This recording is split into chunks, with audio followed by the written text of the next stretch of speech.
ছেলে দুজনই তার 3-4 দিন থেকে ওদের আওয়াজটা পাইনি ছিল। তার মধ্যে কে কি করেছে ওটা বলতে পারবো না। ছেলে মা দুজনই ছিল? দুজনই ছিল, দুজনেই ব্যালেন্স শট। কদিন থেকে ভেতরে কদিন থেকে আওয়াজ পাওয়া যাচ্ছিল না? ওই 4-5 দিন থেকে। ছেলে মেয়ে দুজনেরই? পাগলকে কেন নিয়ে গেল? পাগলকে কেন নিয়ে গেল? পাগলকে গরমকে নিয়ে গেল আর ওর মাকে নিয়ে গেল। কবে থেকে মারা গেছে জানেন না? আমরা জানি না কবে মেরে ফেলেছে, কে মেরে ফেলেছে, কে কি করেছে আমরা ওগুলো বলতে পারবো না।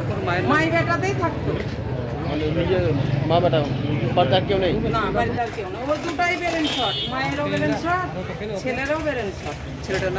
ছেলেটার নাম হচ্ছে সুজয় সাহা, মায়ের নাম হচ্ছে বাসু। মায়ের বয়স প্রায় কত? মায়ের বয়স হয়ে যাবে কি বলতে পারবো না। কোথায় এটা? হ্যাঁ এটা কোন জায়গা? এটা আমাদের এটা বলে